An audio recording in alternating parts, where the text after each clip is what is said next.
Kalian tahu kemarin selesai persidangan dan dinyatakan Roy Suryo kalah. Roy Suryo mendoakan supaya hakim mendapatkan hidayah apapun agamanya.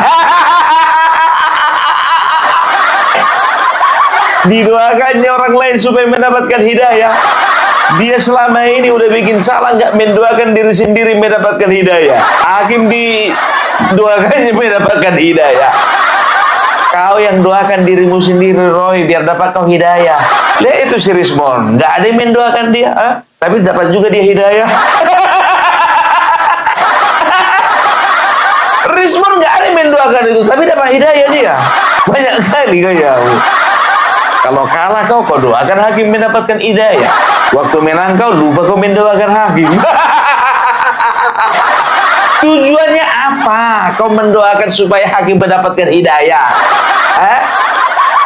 Jadi nanti misalnya kau pulang contohnya dari tempat persidangan, tiba-tiba hakim tersadar gitu. Wow, ternyata aku salah memberikan keputusan. Diulang lagi, siaran ulang lagi itu. Apa namanya, peradilan yang kedua itu gitu. Ada-ada aja kau. Kita doakan hakim tunggal, tetap kita doakan hakim untuk mendapatkan hidayah dari Tuhan Yang Kuasa Allah Subhanahu wa Ta'ala. Ini apapun kepercayaan. Amin. Terima kasih sekali lagi Ibu dan Bapak. Sebentar dulu. Ya, ini kata-kata penghiburan atau kata-kata orang yang lagi pasrah? Pasrah juga nih. Inilah mereka ini ya. Jadi kemarin begitu selesai persidangan, Refli Harun mengatakan bahwasanya ya seolah-olah kayaknya hakim ini kurang cerdas. Begitu juga kuasa hukumnya ketika lagi berdebat, apa dibilangnya ya, di atas hakim masih ada undang-undang. Kalau kalah yang disalahkan hakim. Lihat mama pasukannya itu yang di luar itu apa dibilangnya? Sampai langit runtuh, tidak akan ada keadilan. Langit runtuh, nggak ada keadilan. Sama kalian nggak adil itu. Sama kita semua adil itu. Ada aja. Udah jelas-jelas hakim mengatakan bahwasanya pra-peradilan ini sejatinya adalah usaha untuk menunda-nunda pokok perkara. Menunda-nunda pokok perkara. Sidang pokok perkara. Jadi memang kesannya itu ya ada prapit pertama, prapit kedua, mereka rancangkan lagi prapit ketiga dan keempat. Memang tujuannya itu untuk menunda-nunda. Ternyata apa yang ada di pikiran hukum parabila itu juga ada di pikirannya hakim. Dan rata-rata masyarakat pun berpikir sama. Ada yang pintar, kau pecat cuma gara-gara kurang ganteng dia.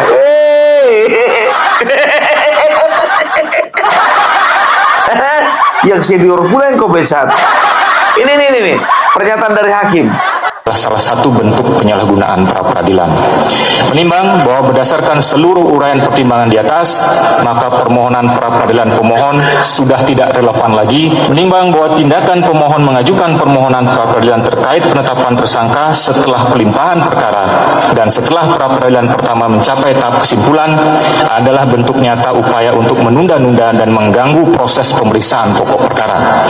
Menurut hakim, upaya ini adalah salah satu bentuk penyalahgunaan pra-peradilan. Menimbang bahwa berdasarkan seluruh uraian pertimbangan di atas, maka permohonan pra-peradilan pemohon sudah tidak relevan lagi sehingga sudah sepatutnya dinyatakan ditolak untuk seluruhnya.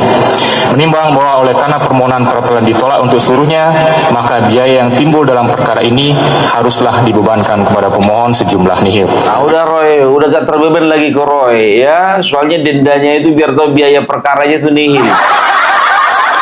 Apalagi sih yang bikin susah hatimu, gak dibebankan sama kau biaya perkara. Nihil Roy, nol. Di sini sudah jelas bahwasanya hakim mengatakan ini adalah penyalahgunaan pra-peradilan. Memang betul tidak diatur di undang-undang, memang betul tidak menyalahi aturan, tidak menyalahi hukum, tidak menyalahi undang-undang. Tapi kalau pra-peradilan yang dipecah-pecah seperti ini menyalahi etika. Dipecah-pecah, penahanan dan penangkapan. Setelah itu penetapan tersangka, nanti rehabilitasi lagi yang ketiga. Habis itu apa lagi? Ganti rugi. ada aja ya. Ini ada rencana mereka biar tahu kalian Prapit ketiga dan keempat. Kita telah mendengar bersama putusan dari Hakim Tunggal Pak Igedut Darpawan untuk permohonan kami yang kedua. Saya selaku pribadi tetap mengapresiasi putusan tersebut dan tetap mengaturkan terima kasih atas putusan pra-peradilan kami yang pertama, yang waktu itu beliau orang yang sama memutus untuk kemudian mengatakan penangkapan, penahanan dan juga penggeledahan itu tidak sah. Dan hari ini beliau memutuskan bahwa penersangkaan dengan pasal 32 Undang-Undang ITE itu dikatakan tidak dapat diterima karena masalah timing, karena masalah waktu. Kita sudah mendengar semua pertimbangan dari kuasa-kuasa hukum saya. Ini ada pertimbangan yang berbeda. Kalau dulu mungkin beliau melihat secara komprehensif, ya, secara semuanya. Sekarang hanya melihat waktu saja. Karena melihat waktu bahwa tadi dikatakan oleh Hakim Tunggal bahwa waktunya sebenarnya sudah diberikan kesempatan. Bagaimanapun juga kami Waktu menang dibilang itu hakim melihatnya secara komprehensif. Tapi kalau kalah dibilang hakim hanya melihat soal waktu saja.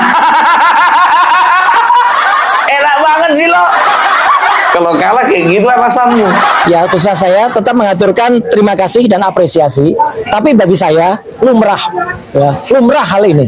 Jadi ada kadang-kadang Hakim Tunggal itu yang memutuskan itu menyetujui, ada kadang-kadang yang memutuskan tidak menyetujui. Nah, bagi saya menyerahkan sepenuhnya. Langkah selanjutnya pada para kuasa hukum saya, Mas Refli, Mas Abdul Ghafur Sangaji, Bu Soraya, Mas Tristan, kemudian Pak Yasena dan lain sebagainya. Ya, saya menyerahkan sepenuhnya. Apakah kemudian mau lanjut dengan pra-peradilan yang keempat? Karena apa? Karena pra-peradilan yang ketiga sudah kami daftarkan dan insya Allah akan bersidang pada hari Selasa tanggal 28 Juli yang akan datang. Coba bayangkan kalian, hakim sudah menyatakan bahwasanya ya pra-peradilan yang kedua ini itu sudah menyalahi, ya sudah ada indikasi untuk mengulur-ulur, kan begitu, menunda-nunda, dan ini adalah penyalahgunaan pra-peradilan. Sedangkan pra-peradilan yang kedua dikatakan sudah menyalahi pra-peradilan, menyalahgunakan. Mereka mau bikin tetap pra-peradilan ketiga. Pemegang juga yang ketiga, keempat. Mana sih Roy, nggak bisa dibilangin amat. Ya, tapi nggak apa-apa lah. Namanya juga usaha, ya. Usaha itu nggak pernah menerima usaha itu nggak pernah mengkhianati hasil. Kalaupun hasilnya berbeda dengan usaha kita, itu berarti doa kita yang kurang kencang. Dan ada something wrong dengan usaha kita. Dia mengatakan si Refli Harun biar tahu kalian, katanya hakimnya kurang profesional. Jadi pertimbangan hukumnya saya kira sama sekali tidak menggambarkan sebuah pertimbangan hukum yang dibuat oleh hakim yang punya pengalaman profesional gitu. Bayangkan kalian, apa dibilang? Katanya putusan itu adalah berdasarkan pertimbangan dari hakim yang tidak punya pengalaman profesional. Kayak kau udah profesional aja kau. Sedangkan kau baru ini, kau masih anak bawang, kau masih hijau, kau jadi pengacara masih hijau. Dari mana jalannya kau profesional? Kau nilai hakim gak profesional, kau udah bagaimana kawan? Lebih profesional lagi yang namanya Ahmad Kojidudin dibandingkan kau. Karena apa? Bicara tentang profesional itu berbicara kualitas dan juga jam terbang. Urusan belakang dulu, masalah bisa memenangkan atau kalah, kan begitu kan? Ya, masalah kalah atau menang urusan belakangan dulu, yang penting jam terbang. Kau nilai hakim tidak profesional, sedangkan kau nggak bisa berkaca pada dirimu sendiri. Kau udah jadi apa? Udah berapa tahun? Kutanya dulu sama kau. Udah berapa tahun pengalamanmu jadi pengacara? Refli Harun. Upaya untuk menunda-nunda dan mengganggu proses pemeriksaan pokok perkara. Menurut hakim, upaya ini adalah salah satu bentuk penyalahgunaan pra-peradilan. Salah satu bentuk penyalahgunaan pra-peradilan. Komentar Anda? Iya, hakim nggak boleh prejudice begitu dong. Kan kalau kita bicara mengenai hukum itu adalah hak atau bukan. Jadi sepanjang bahwa pra-peradilan itu adalah hak dari pencari keadilan, justice seeker, maka ya instrumen itu bisa digunakan, bisa tidak. Nah, perkara kemudian dikabulkan atau tidak itu kan soal lain. Cuma memang kita agak kecewa dengan hakim kali ini karena tidak memberikan pertimbangan hukum yang memadai. Dia mengatakan soal timing, harusnya katanya ini diajukannya pada tanggal 7 November setelah penetapan 7 November 2025 setelah penetapan sebagai tersangka. Kan apakah kita mau mengajukannya kapan itu kan tergantung bagaimana kita melihat situasi. Bukan kemudian kita dipaksa-paksa, Anda harus ajukan 7 November. Nggak begitu. Karena itu kita melihat putusan ini bukan putusan hukum. Masa putusan hukumnya mengatakan tidak relevan lagi. Sekarang begini ya, Bang Refli, ya aku tanya dong sama kau ya. Sekarang begini, dari kemarin-kemarin kalian ditantang untuk Prapit, kan begitu. Nah, ketika kalian ditantang Prapit, kalian nggak mau ya. Alasannya nggak pernah kalian kasih tahu kemarin itu. Nah, kemarin ya, begitu kalian kalah di Prapit kedua, kalian mengatakan bahwasanya kenapa kami nggak mengajukan Prapit ketika ditetapkan Yeni sebagai tersangka pada tanggal 6 November 2025 ya, 76 atau 7 November 2025 ya, karena kau berkata bahwasanya menurut success story-nya Prapit itu kemungkinan kecilnya menang. Itu yang pertama. Baru yang kedua kau mengatakan bahwasanya ya akan ada campur tangan politis, kan begitu, bisa dipolitisasi, kan begitu. Nah, buktinya sekarang kau mengajukan Prapit yang pertama, ada pernah kau bilang kayak gitu enggak kan? Karena apa? Karena kau menang.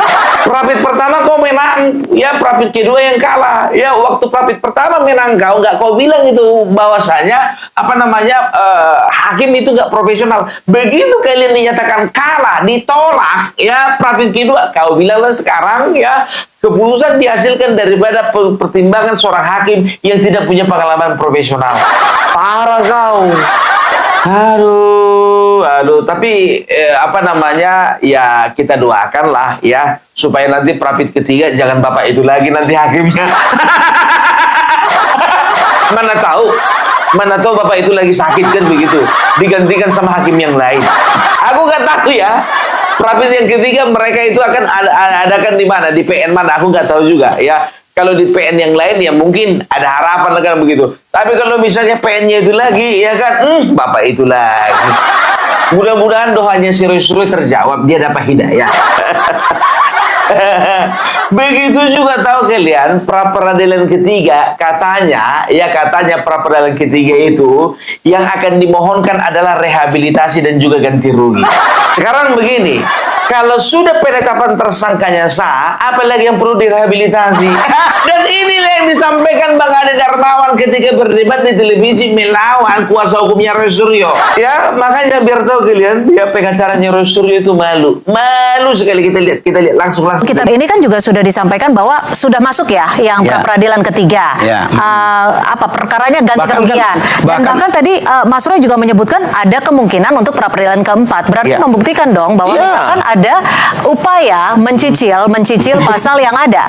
Bagaimana? Bukan upaya mencicil, karena kan yang pertama ini dikatakan mencicil. Nah, berarti kan kita harus memenuhi dong kekurangannya pasal berapa aja yang belum nih. Ya mungkin kita akan bahasanya sekaligus tuh. Sekaligus kan gitu. Sekaligus saja. Gitu.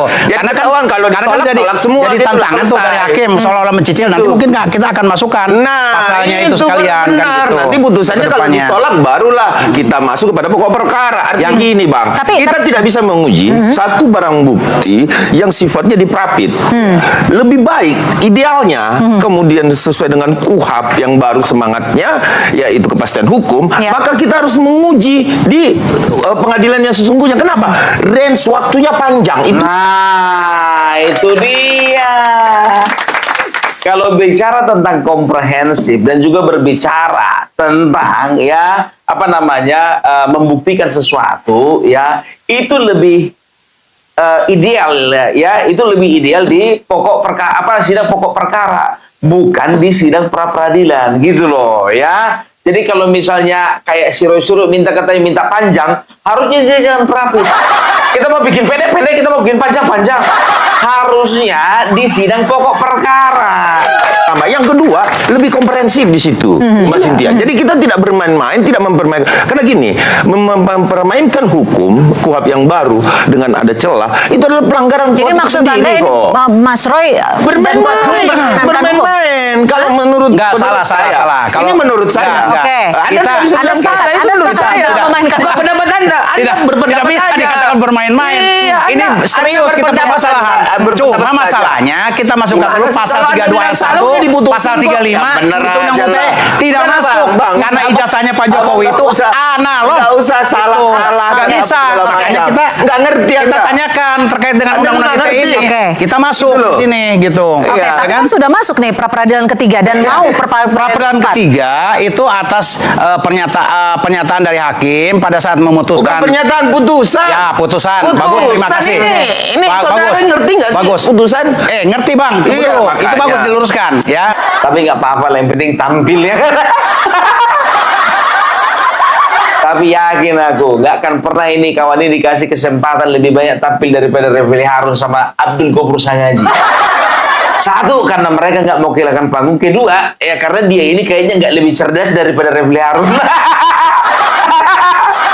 Kalian lihat ya, agak belepotan. Perhatikan aja terus ini 10 menit ini panjang ini. Ke depan boleh nanti untuk mengajukan rehabilitasi. Makanya Prapid yang ketiga itu rehabilitasi di saat putusan Tapi pertama itu. di PN Jakarta Selatan masuknya ganti rugi perkaranya. Ya, rehabilitasi kan ganti Oke, rugi, pemulihan oke. nama baik dan sebagainya. Karena diatur dalam PP 92 ada tahun 2015. jaminan tidak akan ada pra peradilan keempat ya. Nih, saya Itu tadi yang saya bilang. Peradilan ke tempat itu tadi yang ditantang hakim itu pasal 32 ayat 1 masuk 35 sampai kepada pasal-pasal yang diterapkan dalam kaitan dakwaan ini. Nah, Oke, kita lihat. berarti terakhir pra peradilan keempat. Peradilan keempat tapi belum. Oke, tapi ada belum. 3 dulu. Ada tapi belum gitu ya. Ini saya luruskan, Pak Cynthia. Di pra-peradilan ini yang diuji adalah pasal 32 dan penetapan tersangka. Oke? Ya. Oke. Nah, kemudian ada rehabilitasi. Iya, Secara analogi, kita berpikir, manusia berpikir nih, bodoh-bodohnya kita nih, kalau penetapan tersangkanya ditolak, Ya. terus kemudian ada rehabilitasi, pertanyaannya, yang direhabilitasi yang mana?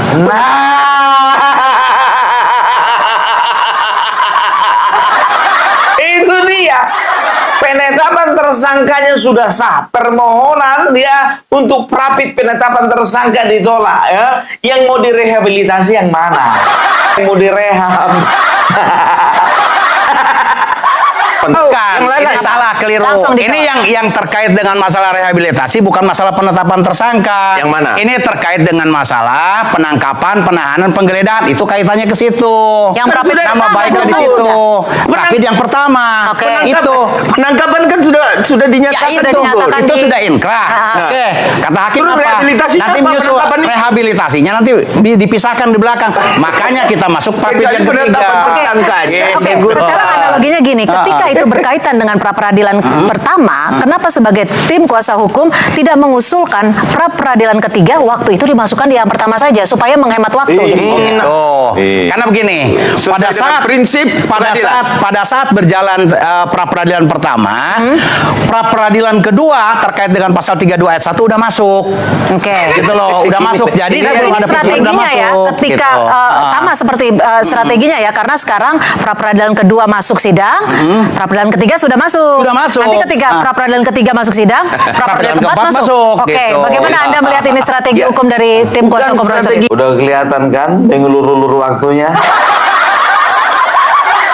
Pra-peradilan pertama belum berproses kemarin, udah direncanakan pra-peradilan kedua. Menang pra-peradilan pertama, pra-peradilan kedua sedang berproses ya, lebih gila lagi ya, dirancang mereka untuk pra-peradilan ketiga dan keempat. Memang betul-betul mencicil. Ini mau sidang atau mau beli tanah sih? Emangnya mau beli tanah cicilan 4 kali? Hukum. Apa dong? Upaya mengulur-ngulur waktu. dan Salah, bermain-main. salah.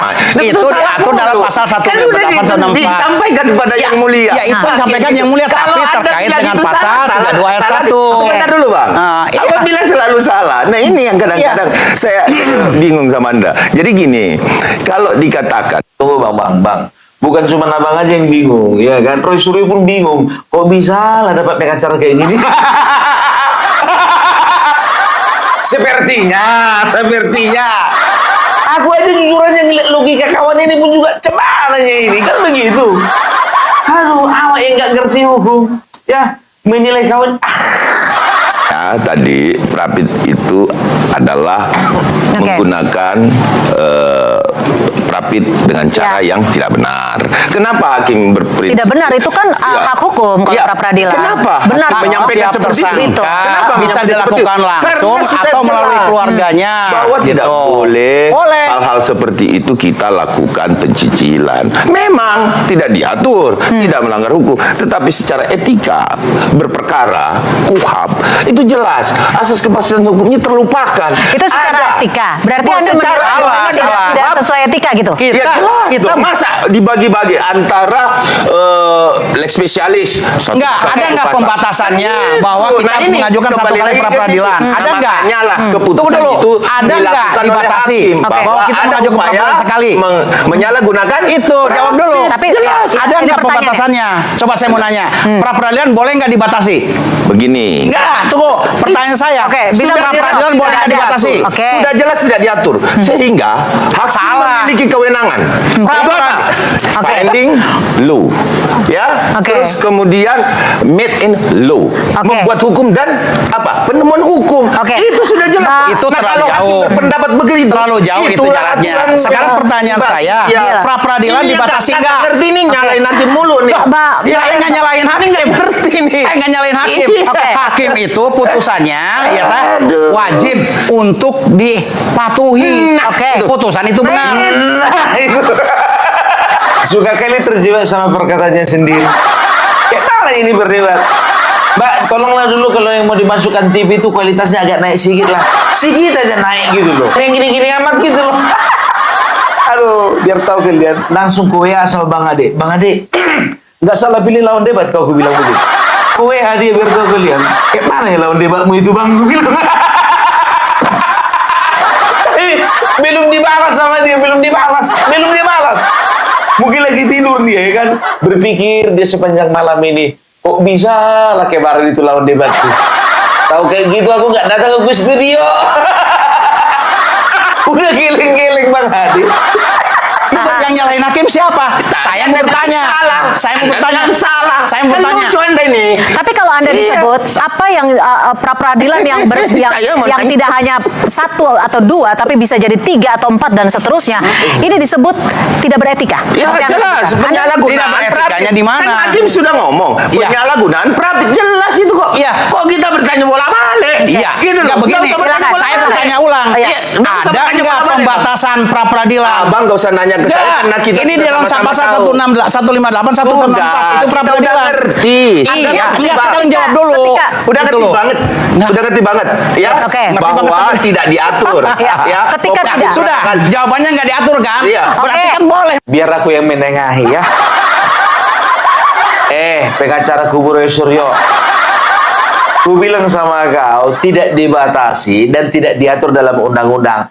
Tapi ini menyalahi etika. Ngerti kau menyalahi etika? Sama kayak orang contohnya, ya. Ada pernah nggak orang dilarang kencing di pohon? Nggak ada pelarangan itu, nggak ditulis. Kalaupun ditulis itu di tempat-tempat tertentu. Ya, tapi orang di sebelah sana jarak 20 meter orang lagi makan. Kau kencing di pohon itu. Punya otak nggak? Punya etika nggak? Memang nggak menyalahi undang-undang itu. Menyalahi undang-undang ketika kau kencing menghadap sama orang yang lagi makan. Tapi ketika kau membelakangi dan kau nggak tahu sebetulnya ada orang lagi makan, ya itu nggak ada etikanya. Karena apa? Maunya kau lihat dulu sekeliling ada orang nggak, baru kencing kau. Jadi kalau sama pengacara kayak gini harusnya model-model analoginya seperti itu, yang sederhana-sederhana aja. Objeknya beda. Oke, Bang Tuh. Yasena, ketika tidak diatur, selama objeknya berbeda, artinya memang betul dong, Anda akan mengulur-ulur waktu karena memanfaatkan Bukan aturan hukum mengulur tersebut. waktu, bukan mengulur waktu, karena dalam pasal 163 ayat 1 huruf E Udah jelas. itu Udah boleh lah. untuk mengajukan Ya kan? pra-peradilan Hakim sudah selama belum menyampaikan. dibacakan dakwaan. Hakim sudah Gitu. menyampaikan. Anda Jadi bukan menyalahgunakan pendapat, pra-peradilan. Bukan. Titik. Ini dia tidak ngerti. Tapi Bang, Udahlah. Bang Dia Yasena, dia. itu kan benar-benar Baca undang-undang yang lebih tinggi itu Oke, undang-undang. ditahan. Gitu. Bang Yasena, tapi memang Coba bayangkan kalian apa dibilang ya, yang paling tinggi itu undang-undang. Nah, sekarang yang menerapkan undang-undang itu siapa? Hah? Penerapan undang-undang harus ada yang memutuskan. Tugas siapa itu? Tugas hakim. Walaupun undang-undang ya posisinya lebih tinggi. Karena apa? Undang-undang itu adalah yang apa namanya? yang menjadi kontrol kita, kan begitu. Tapi bagaimana bisa kontrol itu? Ya bisa diterapkan. Bagaimana kontrol terhadap tingkah laku manusia, perilaku manusia, ya apa namanya? Etika manusia, moral manusia, ya harus ada. Makanya ada lawyer, makanya ada jaksa, makanya ada hakim. Gak usah ngomongin masalah undang-undang di sini kau. Lebih tinggi undang-undang. Kalau bicara tentang undang-undang, tafsiranmu beda. Beda tafsirannya lawyer, beda tafsirannya jaksa. Yang memutuskan siapa? Hakim. Dan menyebutkan hakim .2 Roy Suryo seakan menyalahgunakan pra-peradilan untuk menunda pokok perkara.